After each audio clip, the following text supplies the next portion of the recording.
everyone! Welcome back sa aking podcast. Hello, hello, hello, hello! Wow, grabe, ang daming energy talaga naman. Hello po. Pasensya natin hindi ako nakapag-upload last Friday, pero promise totoo na pagbigyan niyo na ako kasi na-stress na talaga ako sa buhay ko. Hindi ko alam kung bakit anong nangyayari sa akin ngayon. Napaka-okay. But anyway, thank you so much for waiting. Hello, andito na naman tayo sa panibagong episode ng ating podcast. Maligayang pagbabalik po sa ating Ito na ang Chika Ko podcast kung saan ang chika mo ay ichichika ko. Eto, chika ko ah. Okay, sige, ito yung chika ko. Ito na ang chika ko. Ito na ang chika. Ito na ang chika ko. Ito na ang chika ko. Yes! Okay, kumusta? Kumusta ang ating everyone dyan? Maganda ba ang inyong pagkakatulog, pagkakagising? Maganda ba ang kain nyo? Maganda ba ang pagtain nyo? Ano, ang dami naman. Maganda kayo. Wait lang, ang dami ko naman sinasabi ng mga unnecessary na mag-proceed na tayo sa ating unang unang hakbang, mag-proceed na tayo sa ating first program kung saan tayo ay magbabasa ng mga chikret. Parang ang laki naman ng tiyan ko naman sa nakikita ko. Anyway, mag-proceed na tayo sa ating first program kung saan magbabasa na po tayo ng mga chikret. At gusto ko lang sabihin sa inyong lahat na disclaimer po dahil ang ating mga chikret ay may pagka-random and trigger warning na din po. Okay? Thank you so much for listening. Let's proceed for our first chikret sa ating 14th episode. Wow! Grabe, episode 14 na. Anyway, proceed na nga. Ano ba yung dami sa sinasabi? Ito na, go na. First chikret at isa po ito sa 10 chikret na isasabihin natin sa inyong lahat. Daming sinasabi talaga. Okay, game. Our first secret is, sabi niya dito, I still love my ex, Sean. Gusto ko po makipag-connect kay God, pero I feel like it's not the right time yet. I have a kink in public places, but hindi yung jugjugan talaga ha. Foreplay lang, hihihi. Me and my boyfriend, now my ex, did it in tricycle, habang umaandar, sa public park, sa public library, fast food restaurant, coffee shop, and even sa jeep. Yeah, I love the thrill. Pinakain ko po ng panis na menudo yung kapatid ng lola ko kasi piloso po siya, nainis ako. Nagbimbangan kami ng step uncle ko na batang kapatid ng papa ko. 19 years old siya, 16 years old ako. Parehas kaming lalaki at ngayon ay magjowa na kami. What the freak?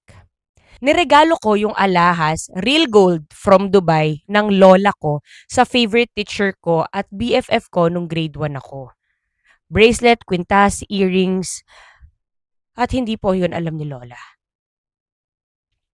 Ako naglagay ng patay na daga sa bag ng pick-me kong classmate nung grade 3. Naging kami nung ex ng friend ko. Nahuli kong may boyfriend yung ate ko, pero sinabi niya sa akin na wag ako maingay, bibigay niya daw ang baon niya sa akin. Kasi yung boyfriend niya is yung tito ko na 55 years old. Nahuli ko din sila na nagkikiss nung 12 years old pa lang ako. 7 years ago na yon nung nahuli sila ng tatay namin. Nagsulat ako ng love letter bilang prank sa kaklase ko at ang nilagay ko doon ay pangalan ng crush niya, which is kaklase rin namin. Tuwing gabi kapag nireregla ako, palagi akong naiihi sa kama. One time, nag-visit yung crush ko sa bahay namin at sabi niya, mapanghi daw. At doon na nga po natatapos ang ating mga random na chikret na kung ano-ano na lang talaga ang mga pinagsisend nyo sa akin talaga. Sobrang disturbing nung iba ha, nakakainis ha. But anyway, that's your chikret. Hindi naman namin kayo kilala. Hindi ko na alam kung anong masasabi ko pa. Let's proceed na sa ating main event kung saan tayo ay chichika na po. Yeah! Tayo ay chichika na, magsimula na po tayong chumika ngayong araw na ito, gabing ito, kung anong oras nyo man ito mapapanood. Nabasa ko na ito. Ichichika ko na sa inyo, kaya naman, huway! Makinig ka na dahil ito na ang chika ko. This chika is from Jairon. Okay? Sabi niya dito, siya daw ay isang bakla, Becky, bading. Tawagin mo na kung ano-ano pa. Pero dati daw talaga ay may gusto siya sa babae. Okay? Pero ngayon, takot na daw siya sa ekop.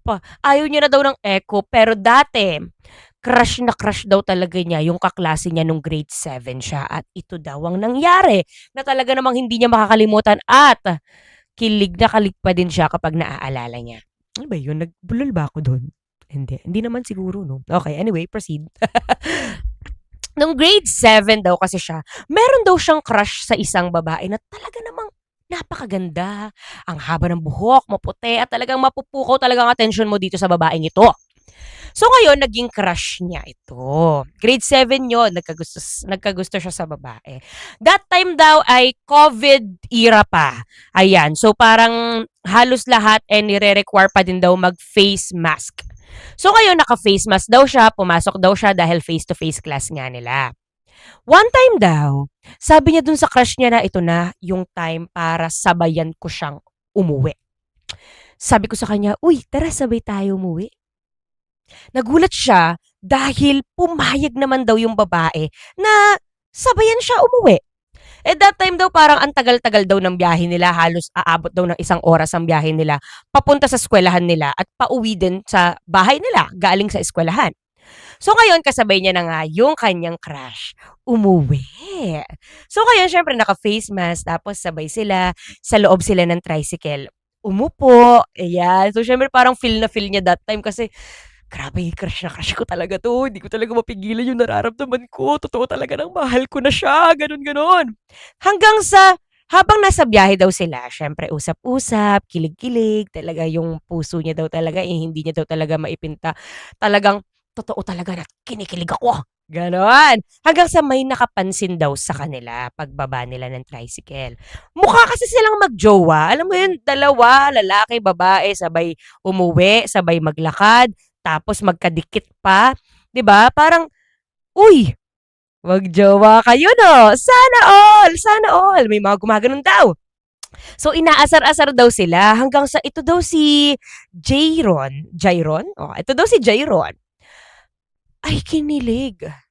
Sa sobrang kilig ni Jairon ay tumulo daw ang kanyang sipon. Dalawang ilong pa daw, I mean dalawang ilong, dalawang butas. Dalawang ilong yan. Daming ilong, grabe huminga yan. I mean, dalawang butas daw ng ilong niya ay nilabasan daw ng sipon. Sa sobrang kilig niya at sobrang tawa, hagik-gik niya, lumabas daw yung sipon niya. Hindi daw to basta-basta konti lang ha, as in marami. That time, syempre, naka-face mask, buti na lang hindi nakita. Walang nakakita. Kundi hindi niya din nakikita, pero nararamdaman niya na may sipon. Umabot daw yung sipon sa kanyang baba. Pero tuloy pa din daw ang pakikipag-usap niya sa kanyang crush. Parang walang nangyari. Parang wala siyang sipon sa loob ng kanyang face mask. Hanggang sa hindi niya daw alam kung paano niya to tatanggalin. Kasi wala siyang dalang bimpo. Nakakaya naman kung tatanggalin niya yung face mask niya tapos bigla siyang gumanon. 'Di ba? Nakakahiya naman 'yun. So, hinayaan niya na lang daw yung kanyang sipon na nakastay sa bibig niya, sa mukha niya. Hanggang sa nakauwi na daw sila. Pagka-uwi daw niya, syempre sobrang saya niya dahil nakasama niya yung crush niya. At ito na yung time para tanggalin niya yung face mask niya. Dahan-dahan niya daw tinanggal yung face mask niya kasi baka daw mamaya dumikit na sa face niya yung face mask kasi nga may sipon siya so baka masaktan siya so dinahan-dahan niya. Pagkatanggal niya, natuwa daw siya dahil hindi daw dumikit yung face mask sa kanyang face. Pero nagulat din siya kasi tumigas daw yung sipon sa mukha niya. Sabi niya pa dito, sobrang satisfying daw tanggalin nung sipon. Kadiri, kadiri. I can say na sobrang kadiri nung kwento mo. Let's proceed na sa ating next na chika. Ganun na yon. Oo. Anyway, at least hindi nakita. Okay? Walang napahiya. 'Di ba? Hindi ka napahiya, hindi ako napahiya, hindi siya napahiya, hindi tayo napahiya. Ang pinagsasabi sabi ko. But anyway, ang pinakamahalaga ay hindi ka napahiya sa crush mo. Hindi niya nakita ang sipon mo. Pero ngayon siya daw ay ganap ng bading at hindi na daw siya magkakagusto sa babae. First and last na daw yon. Okay, good for you. And thank you so much for sharing, Jayron. Mabuhay ka at galingan mo pa sa buhay. Wow. Thank you so much for sharing. Let's proceed sa ating next na chika. Ang ating next na chika ay galing kay Chururot. Makinig na kayong lahat, nabasa ko na ito, chika ko na sa inyo, kaya naman ito na ang chika ko. Ito kasi si Chururot, nung siya daw ay medyo may pagkabagets-bagets pa, high school, ganyan, pero dinadatnan na siya nun ha, so nireregla na siya, ganyan. So nagkaayaan daw silang magpipinsan. Alam nyo yon, syempre, tuwing bakasyon, umuwi daw sila sa probinsya. At yung probinsya daw nila na yon, ay doon daw nakatira ang kanyang lola. At malapit daw sila sa dagat.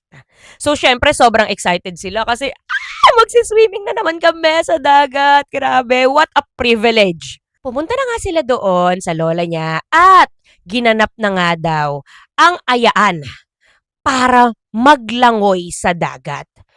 So ngayon, excited na sila, ganyan, gusto na nilang mag-swimming. Kaso naalala niya na, shit, nireregla pala ako. May napkin pala sa panty ko.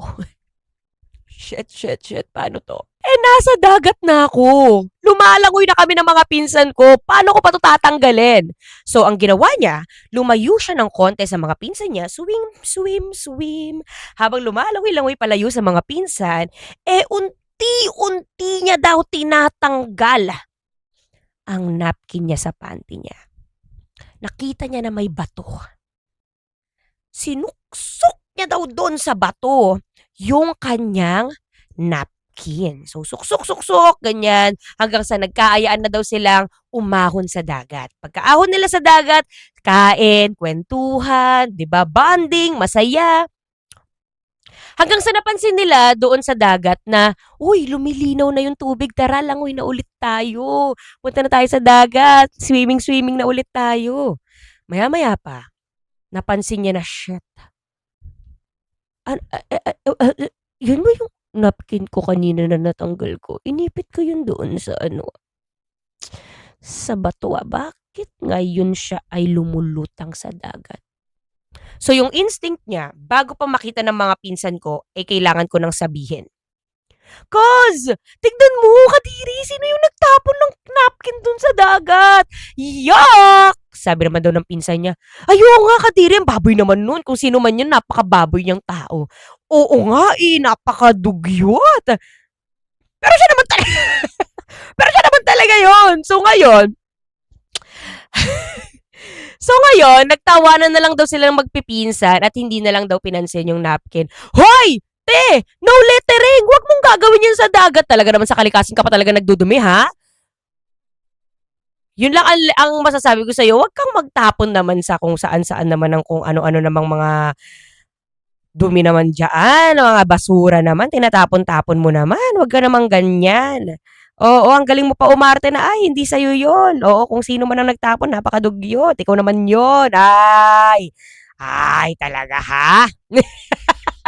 But anyway, ayun nga, ang lesson for today's chika ay huwag po kayong magtapon sa kalikasan. Huwag kayong magtapon kung saan-saan, guys. No littering nga, 'di ba?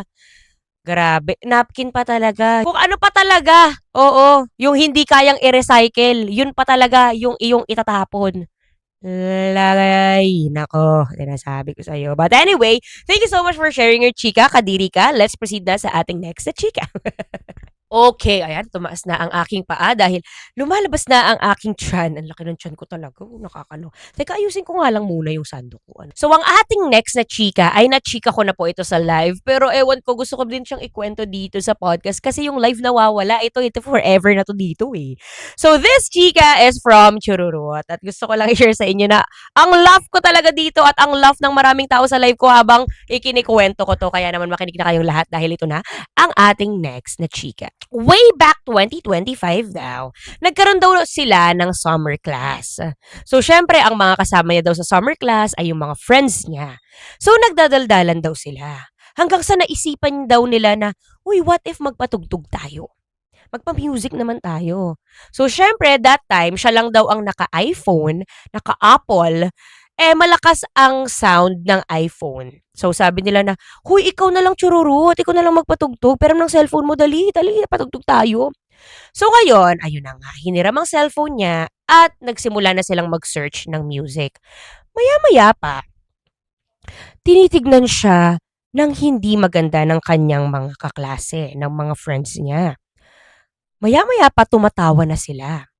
So ngayon siya, nagtataka siya na, ano ba, dapat ba na ipahiram ko sa kanila yung cellphone ko? Tama ba na magpatugtog kami at cellphone ko ang gamitin? So medyo nag-regret siya that time. Pero hinayaan niya na lang. Hanggang sa maya-maya pa, grabe na ang tawanan ng mga kaibigan niya, ng mga friends niya. Tumatawa na umagikik na talaga sila sa tawa. Maya-maya pa sabi niya, ano ba yun? Ba't ba kayo tumatawa?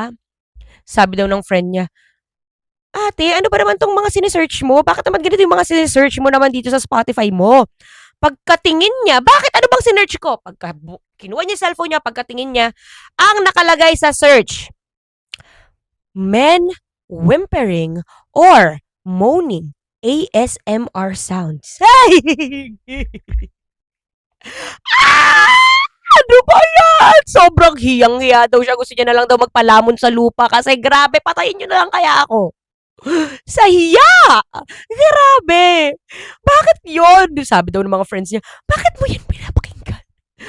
Bakit mo yan? Bakit gusto mo yung pakinggan? Yan talaga, be? ASMR sound talaga na ganyan. Sa utak niya daw, sabi niya, shit, sobrang hilig niya daw kasi magbasa ng mga BL stories. So ngayon, medyo na-curious daw siya kung ano daw yung tunog. Kaya isinearch niya daw yun that time sa kanyang cellphone or sa Spotify niya. Pero hindi niya yun sinabi sa kanyang mga friends. Ang sabi niyang dahilan ay hindi naman ako nag-search niyan. May ka-share kasi ako sa Spotify. Baka yung ka-share ko yung nag-search niyan. Hindi ako yan.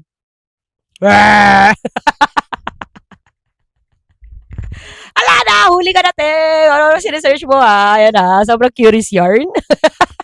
But anyway, doon na nga po natatapos yung chika ni Chururut. O, di ba? Mabilis na mabilis lang. Talaga namang nakakatawa lang. Oo. But anyway, let's proceed na po sa ating next na chika. At ang ating next na chika po ay horror. Ay, nagbago bigla. Oh, horror tayo. Actually, again, nabasa ko na to sa live. Pero sabi ng mga tao sa live, ate, i-share mo din po sa podcast mo, ganyan. So, ito na ako sa inyong harapan ngayon, sa mga screen nyo, sa TV nyo, sa cellphone nyo, sa tablet nyo, kung saan nyo man ako napapanood, babasahin na po natin ulit ang horror na chika na ito. Hindi ko po siya ikikwento ha, kasi parang mas nakakatakot siya kapag babasahin natin. Okay? Makinig na kayong lahat dahil nabasa ko na ito. Babasahin ko lang po ulit. Again, na chika ko na po siya sa live. Iti-chika ko lang po ulit. Makinig na kayong lahat dahil ito na ang chika ko. This chika is from Kendra. Medyo lalapit tayo ng konti dahil babasahin niya natin at andyan sa harap ko yung screen. So may nangyari sa akin kagabi at hanggang ngayon hindi ko pa rin ma-explain. Na-miss ko yung last jeep kaya napilitan akong maglakad mag-isa. 2% na lang ang battery ng phone ko. Wala pang signal. Sobrang tahimik ng kalsada pero hindi normal na tahimik. Yung tipong parang may mali. Tapos may narinig ako. Mga yabag. Hindi sapatos pero parang nakapaa. Mabagal. Lumingon ako kasi akala ko may kasabay ako. Pero wala. May nakita lang akong parang maitim na hugis sa malayo sa ilalim ng ilaw. Hindi siya gumagalaw. Tumingin lang ako ng saglit sa phone ko. Tapos, nung tumingin ulit ako, mas malapit na siya. Hindi ko siya nakita maglakad. Basta lumapit. Kinabahan na talaga ako kaya tinawag ko. Hello? pero walang sumagot. Tapos, yung ilaw sa taas ko, nag-flicker. Hanggang sa biglang namatay. Sobrang dilim. Yung phone ko na lang ang ginawa kong ilaw. Binuksan ko, tapos hindi ko alam kung paano ko explain pero may nakatayo sa likod ko. Wala akong narinig, walang yapak, bigla na lang siyang nandun. Hindi ako makagalaw, ayoko sana lumingon pero napatingin ako sa reflection ng cellphone ko. May mukha sa likod ko. Walang mata. Parang puro butas lang. Tapos yung ngiti niya, sobrang lawak. Parang napunit yung mukha. Bigla akong may naramdaman sa mga tenga ko. Tapos, bumulong siya. Ikaw ang unang nakakita sa akin. Biglang namatay yung phone ko. Hindi ko na maalala kung paano ako nakauwi. Pero kaninang umaga, 100% na yung battery ng phone ko. At may bagong picture sa gallery ko. Ako yun. Nakatayo sa ilalim ng ilaw, nakangiti katulad niya. Hindi ko maalala kung kailan ko yun kinunan.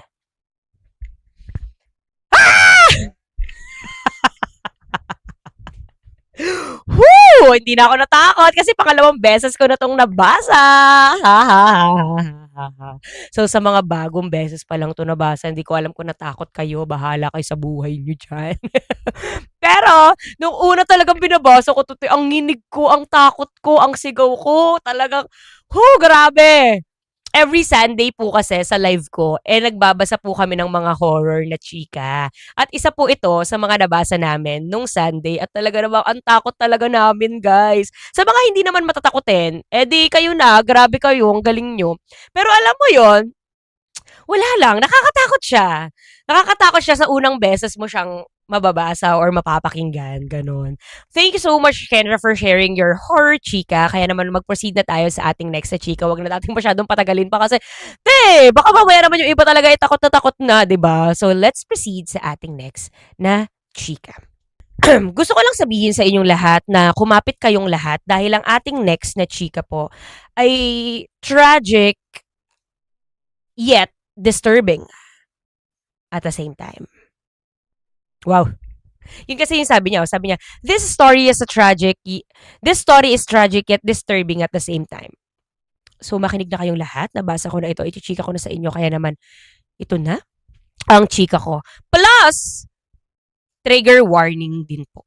Actually guys, itong chika na to, hindi ko siya kayang ichika kasi parang ang hirap niyang, ewan ko, parang ang hirap niyang i-storytell sa inyo.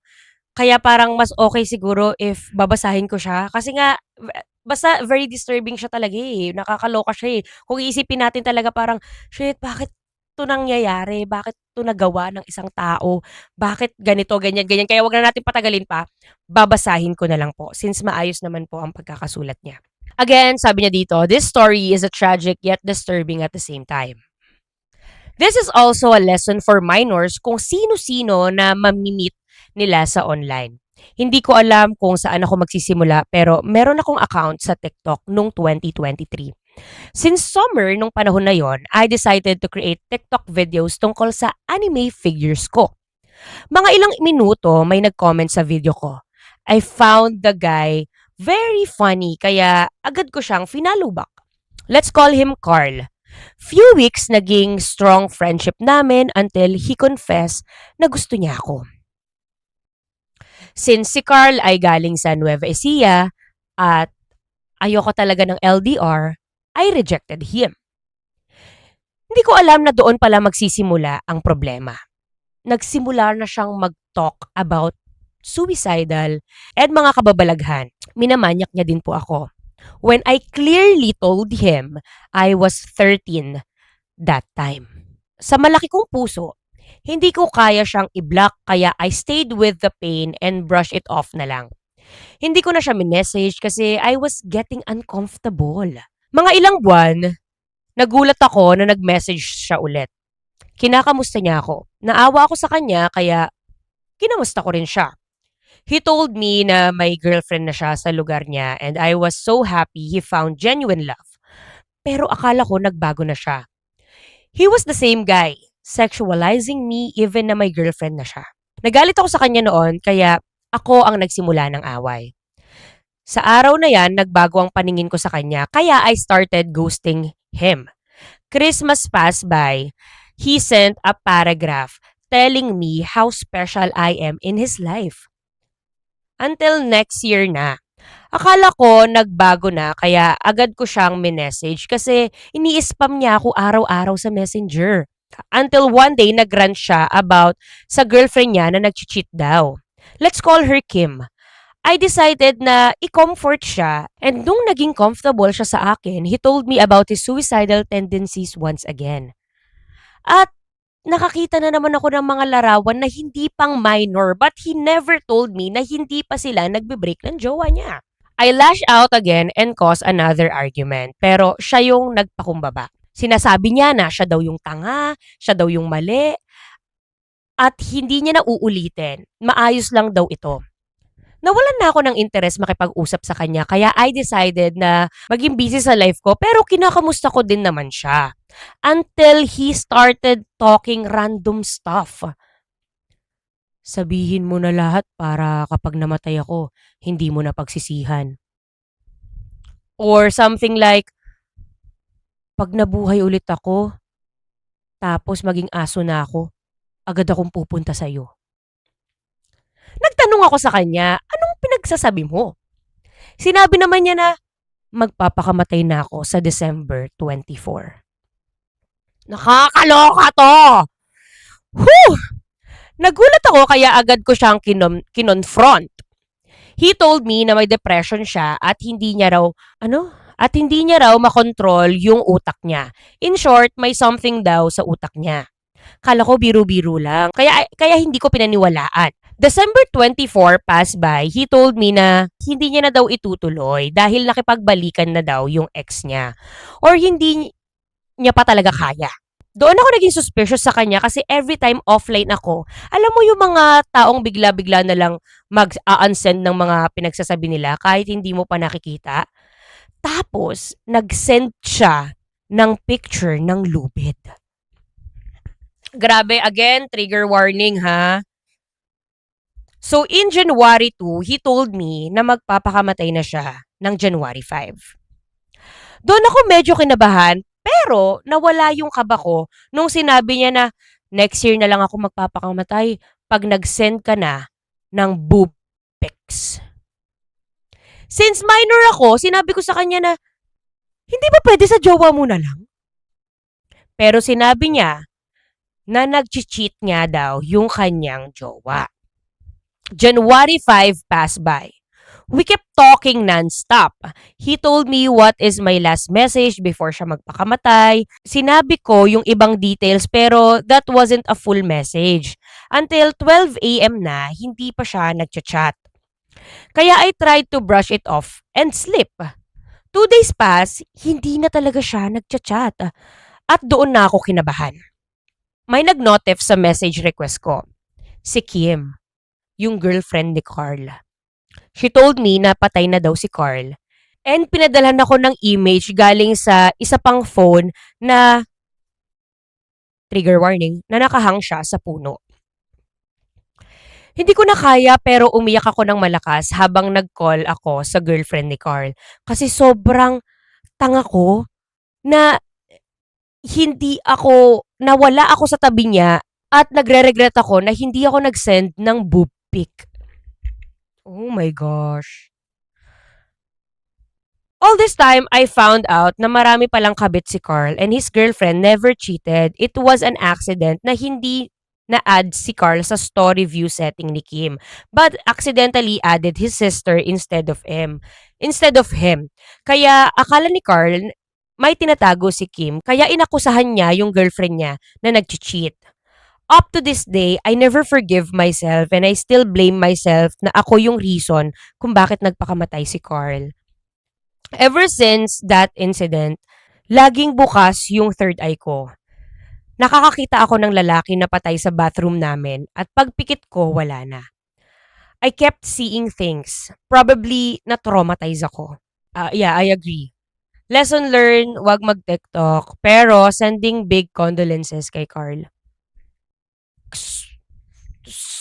Wow! Sobrang bigat. Sobrang bigat nung chika. I mean, grabe yung pagmamanipula. Grabe yung online grooming. Grabe. 13 years old, men. Grabe yung chika, no? Punong-puno siya ng manipulation, online grooming, guilt tripping. Tapos, nag-cause pa to ng matinding trauma dun sa bata. Ang lala. Grabe. Di ko alam kung anong sasabihin ko.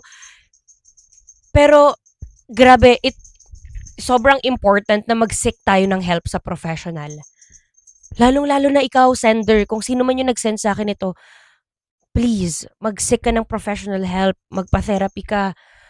Sobrang importante niyan para sa'yo ngayon. Grabe, 13 years old, tas ganun na yung sinasabi sa kanya. 'Di ba? Tapos ngayon iniisip niya na, kasalanan ko, kasalanan ko, kasalanan ko. Wala ka pong kasalanan. Hindi mo yun kasalanan.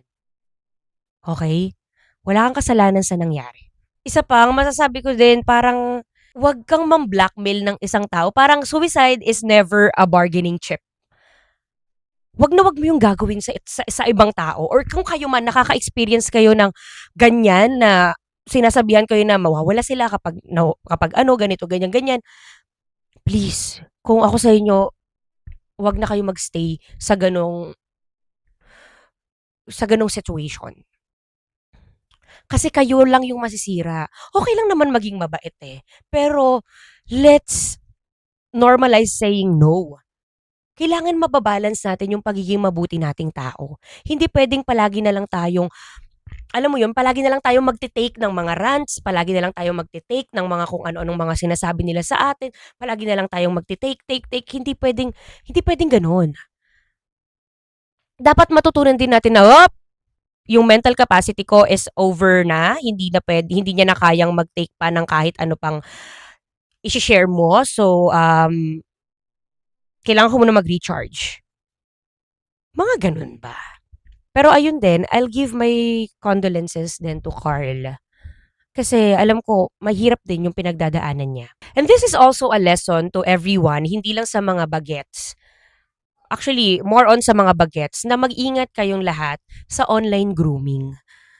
Oo, wag kayong makipag-usap sa mga matatanda. Palagi ko naman itong sinasabi sa mga live ko na, guys, please be careful. Parents, titas, mga nakakatanda, bantayan niyo po yung mga anak niyo, mga pamangkin niyo, mga pinsan niyo. Kailangan nating maging aware sa kung anong ginagawa nila online. Kasi ang daming nangyayaring mga ganito. And to you, syempre, sa nag-send sa atin, gusto kong sabihin sa'yo na, again, wala kang kasalanan at kailangan mo patawarin yung sarili mo. Kailangan mong mag-seek ng professional help. Kailangan mo ng may makausap na at least, alam mo yon, makakatulong sa'yo. Nakalimutan yung mga ganitong mga bagay na hindi mo kasalanan. Naloka lang ako. Actually, hindi ko na alam kung anong sinasabi ko, kung tama ba yung mga sinasabi ko ngayon. Hindi ko na talaga alam kasi naloka lang talaga ako sa chika na yan. Talagang yung utak ko nagra-rumble-rumble. Hindi ko alam kung paano ko siya ipa-process kasi, whew, talaga, may mga tao talagang ganyan. And nag-e-exist 'to, hindi lang dito sa kwento na 'to, marami pang mga kwento na ganito. At gusto ko sabihin sa inyo, sa mga nanonood sa akin, kung may ganito man kayong experience, ganito man ang sitwasyon niyo ngayon, leave. Umalis kayo. Please, kapag hindi na nakabubuti sa mental health niyo, sa energy niyo, ang pinaka magandang gawin, umalis ka sa sitwasyon na 'yon. Ayun lang siguro yung masasabi ko as in hindi nga ako magaling mag-advice, hindi ako magaling magsalita. But, yeah, mabigat lang talaga siya. Sobrang bigat lang talaga niya. Nakakalungkot lang na gano'n yung nangyari sa kanya. Well, both sides. Inhale, exhale. Inhale, exhale. Okay. Ayun, gusto ko lang magbigay ng time ng kahit saglit na oras lang or konting segundo lang, tahimik muna tayo, wait lang magpe-pray lang ako.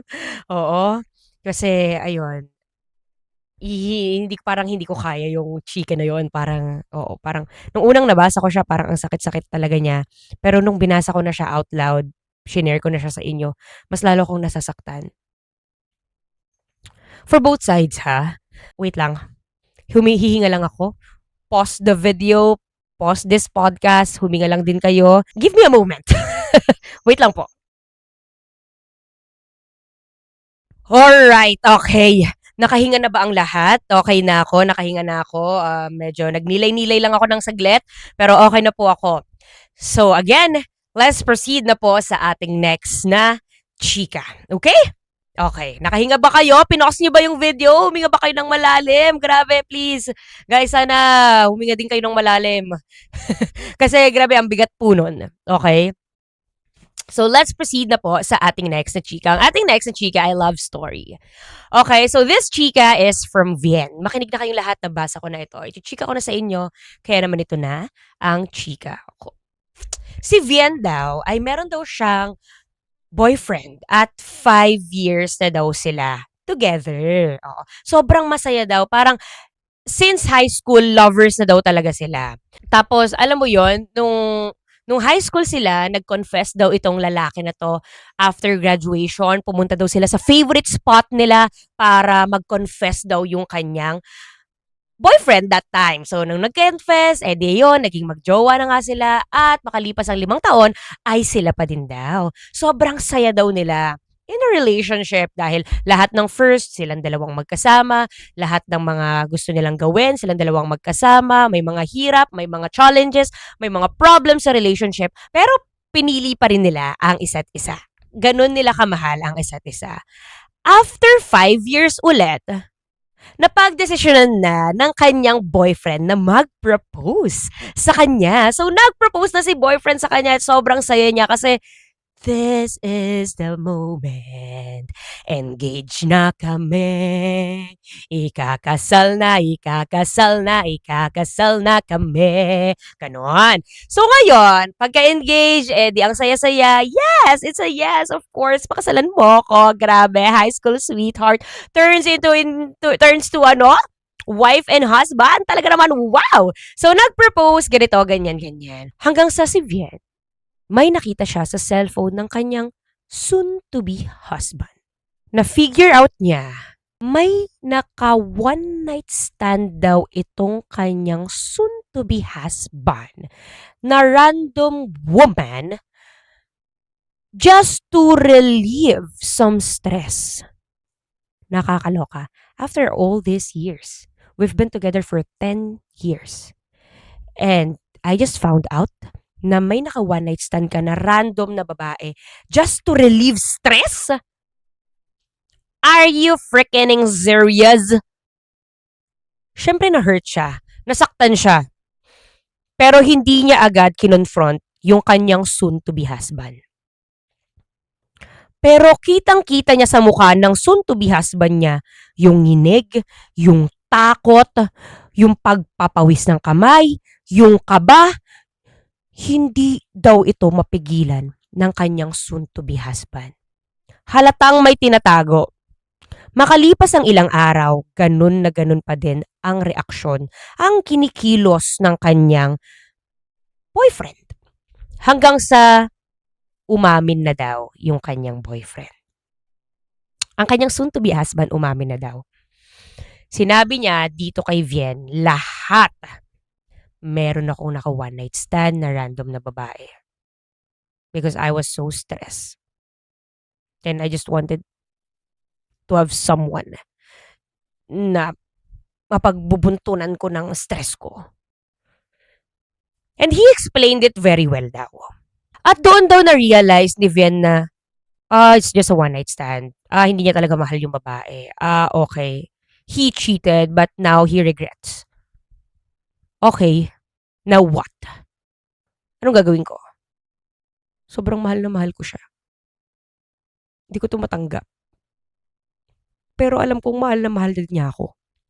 Makalipas ang ilang buwan, ilang araw, na talagang bumabawi daw talaga sa kanya yung kanyang soon to be husband. Sobrang alam daw niya, dun niya napatunayan na, it's just a one night stand. Okay, mahal niya talaga ako. Sige, ganito, ganyan, ganyan, ganyan. Mahal na mahal ko din siya. So I choose to forgive my husband dahil nagpakasal sila. Doon niya talaga napatunayan na hindi, wala lang talaga yon. So now, they are still together. They are now wife and husband, kasal na sila. Siyempre, legally married sila. At ito daw lalaki na kanyang husband ay co-parenting daw sila nung naka one night stand niya. At talaga namang parang sa situation daw nila ngayon, alam niya na hindi na ulit yun gagawin ng kanyang asawa. Well, of course, naniniwala naman ako sa iyo. So parang it's just one mistake and it will never happen again. Parang ayun yung sabi ng kanyang asawa. So naniwala siya and now they are officially and legally married. Tapos co-parenting na sila nung kanyang naka one night stand. So that is the chika-chika from Vian. What do you think, guys? Comment down below. What do you think?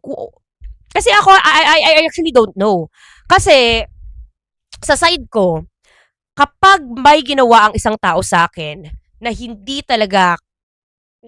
ko talaga deserve, automatic break, hindi na tayo magbabalikan. Especially when it comes to cheating. Yun yung sa akin. Pero si Vian, iba siya. And mukha namang napatunayan daw ng kanyang asawa na hindi niya na talaga gagawin yun, kaya pinatawad niya. So I don't know what to say. What do you guys think na lang? Ganun na lang. Pero, yeah, it's in my opinion talaga, kapag may ginawa ng hindi maganda sa akin, alam ko talagang magkakos talaga to ng hiwalayan, hindi na talaga ako babalik sa'yo. Ganun. Papatawarin kita, oo, pero hindi mo na ako babalikan. Hindi na din kita babalikan. Parang, that's my, personal opinion. Pero, I totally respect Vien sa ginawa niya, 'di ba? As long as co-parenting sila, as long as hindi niya naman tinatakbuhan yung anak niya, di go, 'di ba? I respect your chika po, Ate Vien. Ate Vien na lang. Yeah, I hope you're happy. At sana po hindi na po ito gawin talaga ulit ng inyong asawa. Sana hindi na siya ma-stress. Ayun. Anyway, let's proceed sa ating next na chika. Our next chika is from V. So, nabasa ko na ito. I-chika ko na sa inyo. Makinig na kayong lahat dahil ito na po ang chika ko. So, si V po kasi ay na-diagnose daw siya with chronic insomnia. So, madalas daw ang tulog niya 2 hours lang. Tapos, madalas din daw, gising daw siya buong magdamag. Tapos, may tendencies din na pag natulog siya talagang hindi na siya gigising. Parang 18 hours, 12 hours siyang tulog, ganun siya katagal matulog. So, ayun nga, na-diagnose siya ng chronic insomnia at sobrang hirap daw talaga ng ganong sakit. Oo. So, itong chika na to ay again, babasahin ko po sa inyong lahat dahil this is a sad chika. Okay, at parang ang hirap is i-chika na baka may ma-miss ako. So, ito na, makinig na kayong lahat dahil babasahin ko na po, okay? Mahirap kasi talagang makatulog kapag chronic insomnia na. Legit. I met my girlfriend, Cars, sa isang online application. Kung alam nyo yung WePlay, doon ko siya nakilala. Nagkita kami in real life and kinabukasan, naging kami rin agad. Di sorry kung hindi uso yung slow burn, ha. October 2024, naging kami and pinakilala ko siya kila mama. Few days lang din after maging kami. May sakit si mama kaya maraming bawal sa kanya. Pero malakas pa naman siya. Nakakalakad-lakad sa street namin tuwing umaga, ganyan. Tuwang-tuwa rin siya kay Cars tuwing bumibisita sa bahay namin. 4th year college pa lang ako that time. And madalas doon ako kila Cars nag-i-stay since mas malapit yung bahay nila doon sa school namin. Nag-celebrate ako ng Christmas and New Year sa Ilocos kasama ang family ng girlfriend ko. January 3, doon pa rin ako kila Cars dumiretso nang uwi pero umuwi din naman ako sa bahay namin kinabukasan. Saglit lang ako nagstay sa bahay namin kasi January 10 naman birthday ni Cars and gusto namin mag-celebrate together. Nag-celebrate kami sa Enchanted Kingdom. Gusto ko sana isama sila mama kaso student pa lang ako noon and wala pang pera panlibre sa kanila. Sagot pa nga ni Cars yung gastos namin nung birthday niya eh. After nung birthday niya, hindi pa rin ako umuwi sa bahay. And doon ako sa kanila nagstay. Okay lang naman kila mama and malaki ang tiwala nila kay Cars kasi natutulungan din naman ako ni Cars sa iba't ibang aspect ng buhay ko. Birthday ni Cars yung huling araw na natulog ako noon. Hanggang sa dumating yung Tuesday, January 14. Dumating yung Tuesday, January 14, nakatulog na ako niyan. Ilang days na wala akong tulog, around 8 a.m. kami nagising ni Cars. So, nagkape kami and tumambay doon sa kwarto niya. Kwentuhan, ganyan, kwento ko sa kanya na nakatulog ako and natandaan ko pa yung panaginip ko. Sa panaginip ko noon, sinabi sa akin ni mama na, "Diyan ka lang kay Cars. Diyan ka lang kay Cars." Paulit-ulit siya and galit siya sa panaginip ko. Sinabi niya yon na parang ayaw niya talaga akong paalisin sa tabi ni Cars at ayaw niya talaga akong pasamahin sa kanya. In short, parang ayaw niya akong pumunta sa kanya hanggang sa around AM. Biglang tumawag yung panganay kong kapatid. "Pumunta kayo sa ospital, tutubuhan daw si mama." Siyempre, nagpanik ako kasi delikado na kapag tutubuhan, 'di ba? Nagbihis lang kami saglit, tapos sumakay na kami ng car para mapuntahan si mama. Palabas pa lang kami sa gate ng subdivision nila Cars, tumawag naman yung pangalawa kong kapatid. Umpisa pa lang ng tawag niya, kinabahan na talaga ako. Hanggang sa sinabi niya na wala na si mama. Sa bahay na kami dumiretso para alalayan yung lola ko. Ayun, wala na si mama. And hanggang ngayon, naiisip ko pa rin yung panaginip ko na yon. It's like, inihabilin ako ni mama kay Cars. And natandaan ko rin yung sinabi ko kay mama dati na kapag nawala siya, ay susunod ako. Sinabi ko talaga yun sa kanya. Kaya siguro nagpakita siya sa panaginip ko noon. Minsan na nga lang makatulog, ganun pa yung panaginip. Ayun lang, hanggang ngayon ay kami pa rin ni Cars and naitaga na sa bato na hindi kami maghihiwalay. Takot lang na multuhin siya ng mama ko. Actually, sabi niya dito, pahabol lang sa Pride Month. Walawo kasi kami. Sorry na at August na. August ko na siya nabasa. Pero July niya to sinend. But anyway, ang sakit. Ang sakit mawalan ng magulang, te. Hindi ko kaya. Sinasabi ko din yan sa magulang ko palagi na susunod talaga ako kapag meron sa inyo talagang nawala. Hindi ko kasi kaya. Medyo nakakry-cry ako kanina pero pinigilan ko. Pero ayun nga, hindi ko kaya na mawala yung magulang ko talaga sa akin. Ayoko. Kaya palagi kong sinasabi sa mga magulang ko na please, please magpalakas kayo kasi hindi pa ako nakakabawi sa kanila. Gusto ko pang bumawi.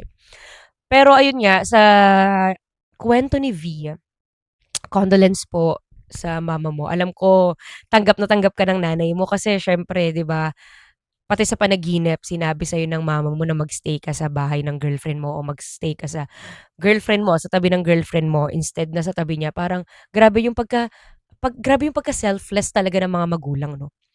Talagang hindi mo kakayanin makita ako ng ganito, kaya diyan ka lang. Parang ganun yung ginawa nung nanay niya. Parang, ayoko makita mong nahihirapan ako, anak. Diyan ka lang. Parang gano'n, parang ang sakit kasi hindi mo nakita yung nanay mo sa huli niyang hininga. Parang grabe, ayoko isipin yung mga ganyan te kasi naiiyak ako, ayoko ng mga ganyan, nalulungkot ako. Bakit ganito yung mga kwento natin ngayon pala 'no, parang ang sakit-sakit ng mga chika natin ngayon, parang ang bigat-bigat niya. Pang thumbnail. Talaga naman, eksena pa. Ayun nga, parang ang sakit-sakit. I mean, hindi siya parang, ang sakit talaga. Whew! Okay, let's proceed na po sa ating next na chika. Pero shoutout sa'yo, V, and kay Cars. Hello, V and Cars. Sana tumagal pa kayo sa relationship nyo at for sure, wala na talagang hiwalayan, ha? Oo, yari ka lang talaga, Cars. Oo, paparamdam talaga ang mama niya sa'yo. Sige, sige, sige. But anyway, ayun nga. Thank you for sharing your chika. Love wins. I love you both. And yeah, I love my mother and so much to the point na kaya ko talagang itaga ang buhay ko para sa nanay ko. Mahal na mahal ko ang aking mga magulang. Siyempre, baka magtampo yung tatay ko. Mahal ko din yung tatay ko, siyempre. But anyway, ayun nga. Thank you for sharing. Let's proceed to our last chika for tonight. Kasi hindi ko na kaya magsampung chika, guys. Parang napapagod na po ako sa mga emosyon na nararamdaman ko ngayon sa mga chika-chika natin. Anyway, let's proceed sa ating next na chika. O, 'di ba? Yung ating next na chika ay biglang funny. From ganito na mga emotion, parang binubugbog tayo ng emosyon ng puso natin to biglang funny pala yung ating last na chika. Nilalaro yung emosyon natin eh. But anyway, let's proceed na nga po sa ating last na chika for today's podcast. And ito na po ang chika ko. So this chika is from Chururut. Tawagin na lang natin siyang Chururut. Nung elementary daw kasi siya, grade 3, normal na araw lang naman daw sa eskwelahan nila. Tapos, masaya naman, okay naman, ganyan. Hanggang sa, ihing-ihi na daw talaga siya nung araw na yon. Kaso, nahihiya daw siya magpaalam sa teacher niya at nahihiya daw siyang tumayo kasi nga nagdi-discuss yung teacher niya pero hindi niya na daw talaga mapigilan at naiihi na nga daw siya. So ngayon, wala na siyang choice kundi tumayo at pumunta sa CR. Yung CR daw kasi nila, sa loob daw yon ng kanilang classroom. Parang public school, syempre alam naman natin na madalas hindi naman daw talaga maayos yung, alam mo yon, yung CR sa mga public school. So, ayun. Yung CR daw kasi ng classroom nila, sa labas yung lock.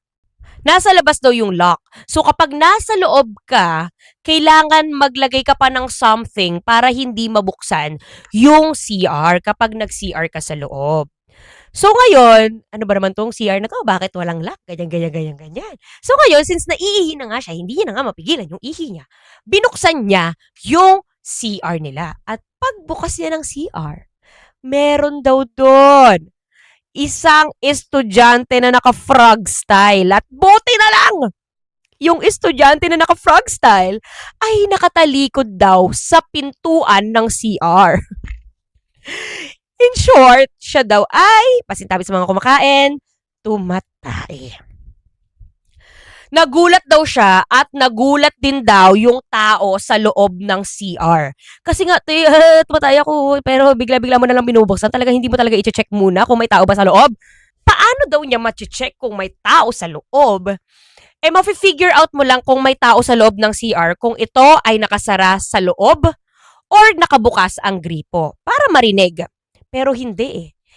Hindi daw nakabukas ang gripo, so alam niya na walang tao sa loob. Kaya binuksan niya to. At nakita niya nga ang kaklase niya na naka-frog style. Pero nakatalikod. So, ang nakita lang law niya ay yung, alam mo yun, puwet ng kanyang kaklase. So, sa sobrang gulat niya, sobrang taranta niya, sinara niya ang pinto at bumalik na siya sa kanyang kinauupuan. Parang umatras din ang ihi niya that time. Maya-maya pa, habang nakaupo na siya at nakikinig na siya sa teacher niya, bigla daw may sumisigaw sa CR. Buksan niya! Buksan niya! Buksan niya! Nilak ako! Nilak ako! Nilak ako! Pagkalingon niya, na-realize na, shit, nalak ko yung CR sa labas. Sorry. So ngayon, yung estudyante malapit sa CR, binuksan daw yung lock ng CR sa labas at pinalabas na daw yung kaklase nila na tumatay nga sa loob ng CR. Paglabas daw nung kaklase niya na nasa loob ng CR. Paglabas daw, ang sama daw ng tingin sa kanya. Ang sama-sama daw ng tingin sa kanya, te. Kasi, ikaw yung nag-lock ng CR. Ikaw yung nag-lock ng CR. Bakit mo nilak? Hindi ako makalabas. Hindi niya naman daw sinasadya. Malay daw ba niya? Nataranta nga siya. Malay ko ba na, nalak ko pala yun. Hindi ko naman na. OA. At nandun na nga po, nagtatapos ang ating chikahan for tonight. Pero anyway nga, ayun nga, nag-sorry naman daw siya. So, sorry daw siya ng sorry dun sa kaklase niya na, sorry, di ko naman sinasadya, pasensya ka na talaga. Oo. Ay, naka. But anyway, ayun na nga, doon na po natatapos ang ating chika-chika for today's podcast. Grabe, episode 14 na tayo. Sa Friday, episode 15 na! Thank you so much everyone sa lahat na nag-stay dito sa aking podcast. Grabe, episode 14 na tayo. Ang tagal-tagal na. 3 months na tayo nasa podcast industry. Oh my gosh! Grabe, ang bilis ng panahon. Grabe, grabe talaga. But, yun nga, gusto ko lang ulit magpasalamat sa inyong lahat dahil talaga namang pinapanood nyo talaga ako, no? Kahit ano, pinapakinggan nyo talaga ako. At kung napapansin nyo, last 2 podcast po natin, pink ang ating background. Pero ngayon, nilagay ko na yung tela na itim kasi ewan ko, parang mas nakakaganda kasi sa reflection ng ilaw yung kulay ko, yung kutis ko kapag itim yung background. So, wala lang, binalik ko lang yung itim na background ko. Ano ba? Ano sinasabi ko? But anyway, ayun nga, dito na po natatapos ang ating episode 14. Ito na ang Chika Ko Podcast. Maraming salamat sa inyong lahat na nanonood at hanggang dito ay umabot kayo. Thank you so much everyone. I love you all so much. See you sa Friday, episode 15. Ito na ang Chika Ko. Ayun na nga, hindi ko alam kung paano matatapos to. Basta, bigla na lang mawawala.